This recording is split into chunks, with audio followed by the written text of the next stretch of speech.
விரோதமா இருக்கிற ஆபத்து, உங்களுக்கு விரோதமா இருக்கிற பிசாசுடைய கண்ணிகள், உங்களுக்கு விரோதமா பிசாசு வச்சிருக்கிற தந்திரங்கள் எல்லாம் முறியடிக்கப்பட வேண்டுமானால் நீங்கள் ஆவியிலே இருக்க வேண்டும்.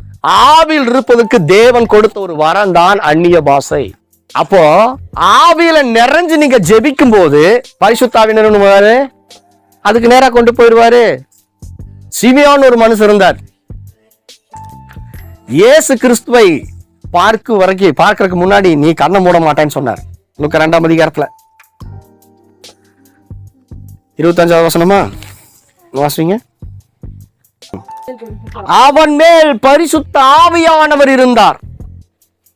அவன் மேல் பரிசுத்த ஆவியானவர் இருந்தார். 26வது வசனம். கர்த்தருடைய கிறிஸ்துவை நீ காணும் முன்னே மரணமடைய மாட்டாய் என்று பரிசுத்த ஆவியினாலே அவனுக்கு அறிவிக்கப்பட்டிருந்தது. ஆவியின் ஏவுதலினாலே தேவாலயத்துக்கு வந்திருந்தான். சொல்லுங்க, வாய் கொண்டு வந்தவங்களா சொல்லுங்க. ஆவியின் ஏவுதலினாலே தேவாலயத்துக்கு வந்திருந்தான். ஏன் பெரிய பூட்டு போட்டிருக்கீங்க அப்படின்னா ஆவியில் இல்லைன்னு அர்த்தம். அல்லேலூயா. ஆவியில் இல்லைன்னா மாம்சத்துல போயிடுச்சு. ஆவியானவர் உங்களுக்குள்ளதான் இருக்கிறார். ஆவியானவர் உங்களுக்குள்ளதான் இருக்கிறார். தீப்பெட்டியை கொடுத்தா அவர் பத்த வைப்பாருன்னு சொன்னேன் போன வாரத்துல. தீப்பெட்டியை கொடுத்தா, தீப்பெட்டி என்ன? உங்க நாவு. அதை கொடுத்தீங்கன்னா பத்த வச்சிருவாரு, நெருப்பு எரிஞ்சுட்டே இருக்கும். தீப்பெட்டியே கொடுக்காம அக்னி இறங்கட்டும், அக்னி எரிட்டுனா அங்க எரியுமாது ஒன்றும் ஆகாது, எல்லாம் நவுத்து போயிரு.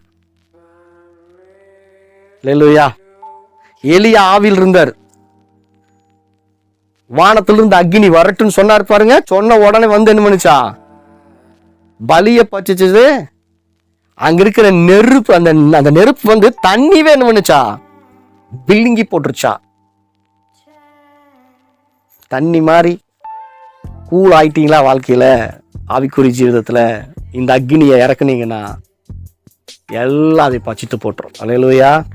அக்னி யாரெல்லாம் சந்திச்சதோ அவங்களுடைய வாழ்க்கையெல்லாம் தலைகளாம் மாறிச்சுன்னு போன வாரத்துல சொன்னேன். மோசையுடைய வாழ்க்கை, எலியாவுடைய வாழ்க்கை, மேல் வீட்டறையில இருந்த 120 பேருடைய வாழ்க்கை தலைகளா மாறிச்சு. அல்லேலூயா.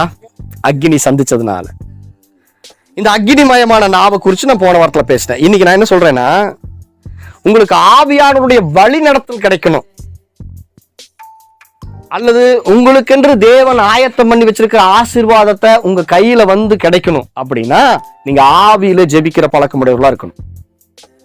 இவன் பரிசுத்த ஆவிக்குள் இருந்தா, இவன் பரிசுத்த ஆவிக்குள் இருந்தா. வசனம் சொல்லுது, ஆவியானவர் என்ன பண்ணாரா? சொல்லி இருந்தாரு. சொல்லுங்க, ஆவியானவர் சொல்லி இருந்தார். முதல்ல ஆவியானவர் அவன் மேல இருந்தார். ஆவியானவர் அவன் மேல இருந்தார். ரெண்டாவது ஆவியானவர் அவனுக்கு ஒண்ணு சொல்லி இருந்தார். அவனுக்கு ஒண்ணு சொல்லி இருந்தார். என்ன சொல்லி இருந்தாரு? இயேசு கிறிஸ்துவ கையில ஏந்தி அவரை முத்தம் விட்டுட்டு தான் என்ன பண்ணுவேன், நீங்க மரணத்தை அணைச்சுக்குவேன், அது வரைக்கும் உனக்கு மரணம் வராதுன்னு சொன்னார். இப்ப ஆவியானவர் என்ன பண்ணாரு? அவர் மேல இருந்து அவரை நடத்த ஆரம்பிக்கிறார் பாருங்க. அவன் ஆவியின் ஏவுதலினாலே தேவாலயத்துக்கு வந்திருந்தார். அன்னைக்கு தான் இயேசு கிறிஸ்துவ 8ஆம் நாள்ல விருத்த சேதனம் பண்றதுக்காக அந்த தேவாலயத்துக்கு கொண்டு வர்றாங்க. அல்லேலூயா. இப்ப பாருங்க, கரெக்டா கண்டுபிடிச்சு அவரை போய் கையில் ஏந்தி நிற்கிறான் பாருங்க. வசனம் சொல்லு பாருங்க. ஆவியின் ஏவுதலினாலே தேவாலயத்துல வந்திருந்தான். இயேசு என்னும் பிள்ளைக்காக நியாயப்பிரமாண முறையின்படி செய்வதற்கு தாய் தகப்பன்மார் அவரை உள்ளே கொண்டு வருகையில் அவன் அவரை தன் கைகளில் ஏந்தி கொண்டு தேவனை ஸ்தோத்தரித்தான். அப்ப ஆவியில நிறைஞ்சு ஜெபிக்கிற பழக்கம் உங்களுக்கு இருந்துச்சுன்னு சொன்னா, உங்களுக்கென்று ஆயத்தம் பண்ணி வைத்திருக்கிற ஆசீர்வாதங்களுக்கு நேரா பரிசுத்த ஆவியானவர் நடத்துவார்.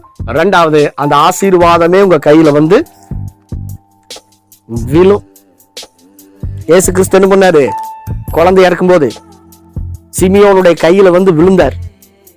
ஏன்னா இவரை முத்தமிடுற வரைக்கும் அவனுக்கு உசுறு போகாது. அப்படித்தான் பரிசுத்த ஆவியானவர் சொல்லியிருந்தார். அப்ப உங்களை குறிச்சு பரிசுத்த ஆவியானவர் சொல்லி வச்சிருக்கிறார், எழுதி வச்சிருக்கிறார் நிறைய வாக்குத்தத்தங்களை. அதெல்லாம் நடக்கணும்னு சொன்னா நீங்கள் ஆவிக்குள் இருக்க வேண்டும். ஆவிக்குள் நிறைஞ்சு ஜெபிக்கும் போதுதான் ஆவியானவருடைய ஏவுதல் கிடைக்கும், ஆவியானவருடைய நடத்துதல் கிடைக்கும். ஆவியானவர் உங்களை நடத்தி அதை அனுபவிக்கும்படிக்கு செய்வார். அதுக்கு சிறப்பான ஒரு கிஃப்ட் தான் அந்நிய பாஷையில பேசுறது. நீங்க ஆவியில் நிறைஞ்சு அந்நிய பாஷையில பேச பேச பேச பேச ஃபுல் அண்ட் ஃபுல் பரிசுத்த ஆவியானவர் ஒண்ணு வருங்கள டேக் ஓவர் பண்ணிடுவார். உங்களை வந்து பிடிச்சுக்குவார். ஃபுல் அண்ட் ஃபுல் அவருடைய கண்ட்ரோலுக்குள்ள வந்துருவீங்க. அவருடைய கட்டுப்பாட்டுக்குள்ள நீங்க வந்துட்டீங்கன்னா அவர் நடத்துறதே வித்தியாசமா இருக்கும். ஒண்ணு இல்ல, ஒரு அசுத்தாவி பிடிச்சவனுடைய வாழ்க்கையை பார்த்தீங்களா? மார்க் நேரத்துல ஃபுல் அண்ட் ஃபுல் அசுத்தாவியுடைய கட்டுப்பாட்டுக்குள்ள போயிட்டான். அவன் என்ன பண்றான் ஏது பண்றான்னு அவனுக்கே தெரியல. ஏன்னா ஃபுல் அண்ட் ஃபுல் என்னாச்சு, அசுத்தாவி அவனுடைய கட்டுப்பாட்டுக்குள்ள கொண்டு வந்து அவனை நடத்த ஆரம்பிச்சிச்சு. அதே மாதிரி பரிசுத்த ஆவியானவர் உங்களை அவருடைய கட்டுப்பாட்டுக்குள் எடுத்து நடத்தும் போது கர்த்தர் உங்களை நடத்துற விதமே வித்தியாசமாயிரும். நீங்க எதெல்லாம் ஆசைப்படுறீங்களோ அதெல்லாம் கிடைச்சிடும். கர்த்தருடைய சித்தத்தின்படி கிடைக்கும். அல்லேலூயா. கர்த்தருடைய சித்தத்தின்படி கர்த்தர் கொண்டு போவார். அப்ப ஆவியில நிறைஞ்சு ஜெபிக்கிற ஒரு பழக்கத்தை நீங்க ஏற்படுத்திக்கணும்.